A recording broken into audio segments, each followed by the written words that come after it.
আমরা কথা বলছিলাম ডাকসু নির্বাচন নিয়ে। বোঝার চেষ্টা করছিলাম যে ভোটাররা কেমন ঢাকা বিশ্ববিদ্যালয়ে চান, কেমন ডাকসু চান। বিভিন্ন সময় আমার সহকর্মীরা যুক্ত হয়েছিলেন, এই পর্যায়ে যুক্ত হচ্ছেন আমার সহকর্মী সাদ বিন শফিক। সাদ, আপনার কাছে শুরুতেই জানতে চাচ্ছিলাম, যেহেতু আপনি নিজেও ঢাকা বিশ্ববিদ্যালয়ের ছাত্র ছিলেন এবং আপনার সময় তো ডাকসু নির্বাচন হতো না, মানে 90-এর পর তো হয়নি, 19-এর আগ পর্যন্ত।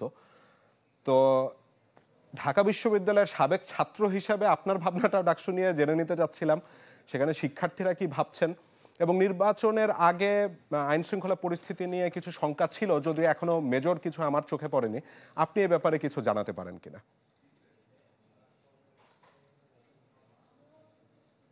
নির্বাচন যেহেতু পুরো দেশে একটা আলোড়ন তৈরি করেছে, পুরো দেশে গত কয়েকদিন ধরে টক অফ দ্য টাউন এক ধরনের বলা যায় এবারের এই ডাকসু নির্বাচন। এবং এই ডাকসু নির্বাচন নিয়ে যেহেতু এটি আলোচনায় আছে, সেহেতু নিরাপত্তা শঙ্কা বা নিরাপত্তার একটা কনসার্ন থাকবে, খুবই স্বাভাবিক। আজকে কিন্তু আমরা দেখেছি মন্ত্রণালয়ে বেশ কয়েকজন উপদেষ্টা সহ পুলিশের ঊর্ধ্বতন কর্মকর্তারা আগামীকালকের এই নির্বাচনকে কেন্দ্র করে কিন্তু তারা বসেছিলেন, সর্বোচ্চ চেষ্টা করছেন যেন কোনো ধরনের কোনো অপ্রীতিকর ঘটনা এখানে তৈরি না হয়। আমরা এখন থেকে 1 থেকে 1.5 ঘন্টা আগে যখন বিশ্ববিদ্যালয়ে এসেছি, তখন কিন্তু আমরা দেখেছি টিএসসি সহ সংশ্লিষ্ট এলাকায় কিন্তু প্রচুর পুলিশ সদস্যের উপস্থিতি তারা কিন্তু নিশ্চিত করার চেষ্টা করছিলেন ক্যাম্পাসে যেন বহিরাগত না থাকেন। এই মুহূর্তে আমি যেখানে আছি, আমার সাথে কিন্তু এই বিভিন্ন বর্ষের শিক্ষার্থীরা আছে যারা আগামীকালকে ভোটে অংশ নিচ্ছেন, অর্থাৎ ভোটার হিসেবে। আর এখানেও কিন্তু কিছুক্ষণ আগে দেখেছি যারা বহিরাগতরা এখানে আড্ডা দিচ্ছিলেন কিছুক্ষণ আগেও, তাদেরকে কিন্তু প্রশাসনের পক্ষ থেকে প্রক্টোরিয়াল টিম এসে কিন্তু চলে যাওয়ার জন্য বলেছেন। সব মিলিয়ে একটি খুব উৎসাহ যেমন আছে, কিছুটা উৎকণ্ঠাও অনেকের মধ্যে আছে, কারণ স্বাভাবিকভাবে যেহেতু একটি বড় ঘটনা। আমার সাথে বিভিন্ন বর্ষের অনেক শিক্ষার্থীরা আছে, তাদের কাছে কিন্তু আমরা জিজ্ঞাসা করতে চাচ্ছি নানা ইস্যুতে, যে আগামীকালকের ভোট ইস্যুতে। আমার একটা জিনিস একটু জিজ্ঞাসা করি, অনেক প্রত্যাশার কথা আমরা শুনবো অনেকের কাছ থেকে। এই হলে যে প্রচারণাটা চলতো বিভিন্ন প্রার্থীরা, কারণ আমরা জানি কেন্দ্রীয় সংসদের 28টা এবং হল সংসদের 13টা আসন। আপনার কাছে আমার প্রথম প্রশ্ন, হলে প্রচারণাটা তারা কিভাবে আপনাদের কাছে ভোট চেতে আসতো, মানে সেই বিষয়টা আসলে কিভাবে ঘটতো? এটা আমার কাছে মানে খুবই একটা অন্যরকম একটা বিষয় ছিল। হলের ব্যাপারটা হচ্ছে, আমরা যারা স্টুডেন্টরা হলে থাকি তারা কিন্তু ম্যাক্সিমাম ওই সন্ধ্যার পরের সময়টা আমরা আসি, লাইব্রেরি থেকে আমরা ব্যাক করি বা অনেকে টিউশন থেকে ব্যাক করে।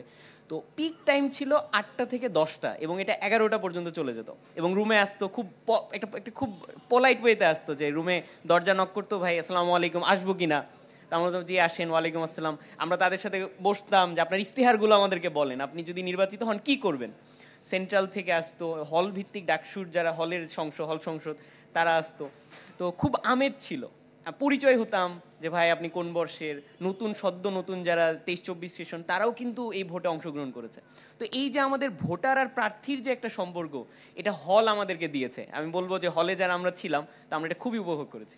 খুবই আসলে আমার খুব আগ্রহ ছিল এই বিষয়টা। আমরা কিন্তু পড়েছি যে হলে হলে যাচ্ছে, কিন্তু কিভাবে বিষয়টা হচ্ছে, যারা সরাসরি এখন হলে থাকে তাদের ছাড়া আসলে বিষয়টা বোঝা কষ্ট, সুযোগ নেই। ইশতেহারের কথা যেহেতু এই শিক্ষার্থী বলছিলেন, আমার সাথে আরেকজন আছে, তার সাথে একটু কথা বলতে চাচ্ছি।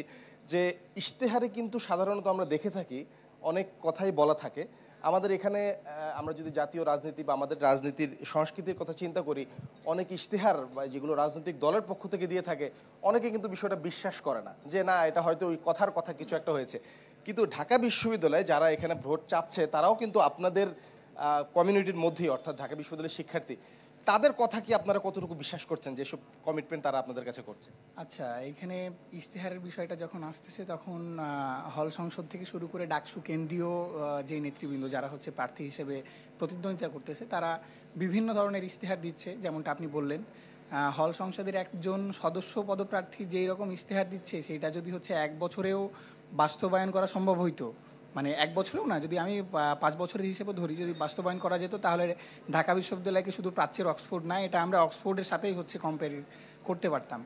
তো যেমনটা বললেন যে ন্যাশনাল ইলেকশনের ক্ষেত্রে হচ্ছে বিভিন্ন নেতা বা নেতৃবৃন্দরা হচ্ছে যে বিভিন্ন মশলাযুক্ত অতিরঞ্জিত অনেক ইশতেহার দিয়ে থাকে।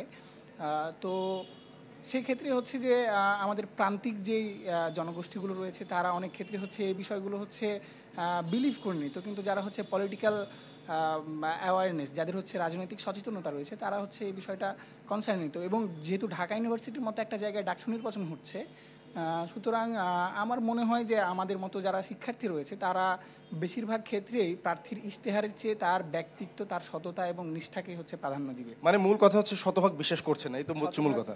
জি, শতভাগ বিশ্বাস করছে। এটা হচ্ছে অবিশ্বাস যে সমাজের রন্ধ্রে রন্ধ্রে পৌঁছে গিয়েছে, এটা কিন্তু এর একটা বড় প্রমাণ। আরেকটা জিনিস আপনার কাছে জানতে চাচ্ছি, আপনার পাশে আরেকজন যিনি আছেন, সেটা হচ্ছে অ্যাট এ গ্ল্যান্স যদি আমরা বলি, কোন জিনিসটা পরিবর্তন চান আপনারা পরবর্তীতে যারা আপনাদের প্রতিনিধি হিসেবে ছাত্র সংসদে নির্বাচিত হচ্ছে? যদি খুব সংক্ষেপে বলেন যে আমরা এই পরিবেশটা যেটা এখন চলছে, এই অংশটুকু বা এই জায়গাটার পরিবর্তন চাই দ্রুততম সময়ে। প্রথমত যদি বলতে চাই তাহলে সবচেয়ে বেশি আলোচিত বিষয় যেটা হচ্ছে যে আমাদের ক্যাম্পাসটা একটা নিরাপদ এবং শিক্ষার্থী যাতে বান্ধব একটা পরিবেশ চাইছে, যেটা এবং আমার ক্যাম্পাসে আমি 100% নিরাপদ থাকবো, আমার চলাফেরা আমার কোনো এবং বহিরাগত নিয়ন্ত্রণ থাকবে, এই জিনিসটা সবাই বেশি কনসার্ন আছে যে নিরাপদ ক্যাম্পাসটা। আমরা দেখতে পাচ্ছি বিভিন্ন সময়ে এই যে ঢাকা গেট অঞ্চলটা, এই যে দোয়েল চত্বর মোড়ে প্রায় মানে সোহরাওয়ার্দী উদ্যান থেকে উচ্ছেদ করার পরও এখানে কিন্তু এখন অনেক গাজার আসর বসে বা টোকা অনেক অনৈতিক কর্মকাণ্ড হচ্ছে। তো এইসব বিষয় থেকে শুরু করে পাশাপাশি আমাদের যে নীলক্ষেত মোড় থেকে শুরু করে প্লাস এরিয়াটা যতটুকু আছে, এই এরিয়াটা মেন কনসার্ন যে আমাদের নিরাপদ একটা ক্যাম্পাস থাকছে মেন এটা। আর একটা সবার প্রত্যাশা থাকবে যে প্রত্যেকবার ডাকসুতে প্রতি বছর দেওয়া হয়, মানে টাইম টু টাইম দেওয়া হয়, এটাই সবচেয়ে বেশি আশ্বাস সবার যে থাকার। ধন্যবাদ আপনাকে। অর্থাৎ নিরাপত্তার বিষয়টা তারা প্রাধান্য দিচ্ছেন, এর পাশাপাশি তারা বলতে চাচ্ছেন যে ক্যাম্পাসে যেন শিক্ষার সঠিক পরিবেশটা থাকে।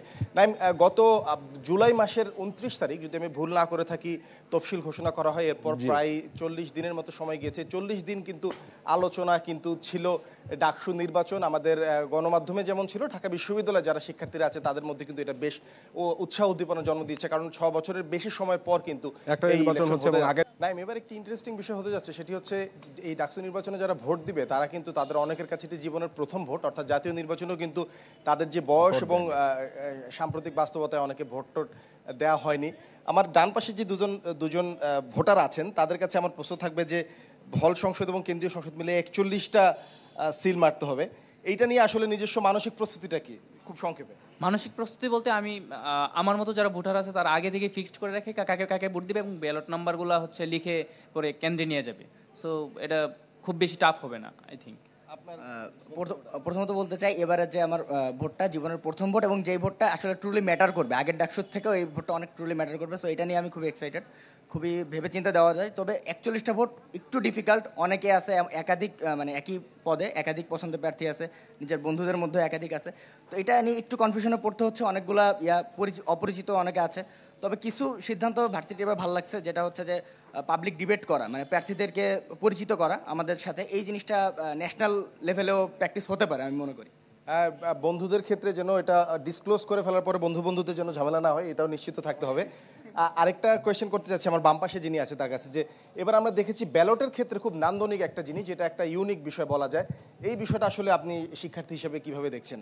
আচ্ছা, প্রথমত বলতে চাই এটা একটা মানে জাতীয় নির্বাচন বলুন বা এর পূর্বে মানে কোনো ধরনের ডাকসুর এর আগে আমরা এই ধরনের কোনো মানে ক্রিয়েটিভ কোনো প্রচারপত্র ব্যালট পেপারে মানে মনোনয়নপত্র আমরা দেখতে পারি না আসলে। এবং এটা মনে করি যে সামনের যে চাকসু কিংবা জাকসু নির্বাচনও কিংবা আমরা জাতীয় নির্বাচনও এই ধরনের ক্রিয়েটিভিটি অ্যাস্থেটিক যে ভাবটা নিয়ে আসছে আমাদের প্রার্থীরা, এটা আমরা দেখতে পারবো বলে মনে করি। এটা কিন্তু নাইম এবার একটা খুব ইউনিক বিষয় ছিল, অনেকে কিন্তু আমরা যেমনটি শুনেছি সংগ্রহ করে রেখেছে যে বিভিন্ন ইশতেহার যারা দিয়েছে প্রার্থীরা। আমার সর্বশেষ আমাদের সাথে যিনি আছে তার সাথে একটু কথা বলি। আপনি আসলে একটা গণতান্ত্রিক চর্চার অংশ এই নির্বাচন, সার্বিকভাবে বিশ্ববিদ্যালয়ের পরিবেশের ক্ষেত্রে দীর্ঘমেয়াদে বা স্বল্প মেয়াদে এটার ইম্প্যাক্ট আপনি কি প্রত্যাশা করছেন আগামীকালকে নির্বাচনের মধ্য দিয়ে আমরা বা বিশ্ববিদ্যালয় পাবে? আমি চাই বিশ্ববিদ্যালয়ে যতগুলো স্টেক হোল্ডার আছে তাদের ভিতরে অ্যাকাউন্টেবিলিটি ফিরে আসুক। যেমন যুগের পরিক্রমায় হচ্ছে আমাদের যে বিশ্ববিদ্যালয়ের টিচার এবং কর্মকর্তা কর্মচারী সবাই আছে তাদের ভিতরে কোনো অ্যাকাউন্টেবিলিটি নাই, তাদের অনেকটা এটা হয়ে গেছে যে পৈতৃক সম্পত্তি। আমি বিশ্ববিদ্যালয়ের শিক্ষার্থী হিসেবে যখন আমার সামনে রেজিস্টার বিল্ডিংয়ে যাই, এই দূর থেকে আমার ওই দূরে ঘোরা লাগে, কারণ শুধুমাত্র তাদের অ্যাকাউন্টেবিলিটি নেই, তাদের হচ্ছে লাঞ্চ টাইম চলে 3 ঘন্টা। আমি চাই যে স্টুডেন্টের একটা সিন্ডিকেটের তৈরির মাধ্যমে অন্য যতগুলো সিন্ডিকেট আছে আমরা তাদেরকে মোকাবেলা করতে পারি। আপনাদের সবাইকে ধন্যবাদ, ডানে বামে যারা আছেন সবাইকে ধন্যবাদ। নাইম, প্রত্যাশা অনেক জল্পনা কল্পনা সবই কিন্তু শেষ হতে যাচ্ছে আজকে রাতের পরে, কালকে সকাল 8টা থেকে ভোট শুরু হবে। একটি বিষয়ে আমি বলে শেষ করতে চাচ্ছি, ঢাকা বিশ্ববিদ্যালয় বা এই ডাকসু নির্বাচনের সাথে সুদূরতম যাদের সম্পর্ক নেই তারাও কিন্তু ফেসবুক কাঁপিয়ে ফেলছে, আমরা কয়েকদিন ধরে দেখতে পাচ্ছি। এ থেকেই বোঝা যায় আসলে কি পরিমাণ হাইপ এই নির্বাচন তৈরি করেছে, এবং আগামীকালকের ভোটের দিকে নিশ্চয়ই আমাদের সবার মতো পুরো জাতির দৃষ্টি থাকবে। স্যার আপনাকে অসংখ্য ধন্যবাদ। আপনার মাধ্যমে আরো কিছু ভোটারের ভাবনা জানতে পারলে ভালো লাগতো, তবে আজকে এখানেই থামতে হচ্ছে আমাদেরকে। এবং দর্শক এরই সাথে ATI tiles presents news express powered by Swan foam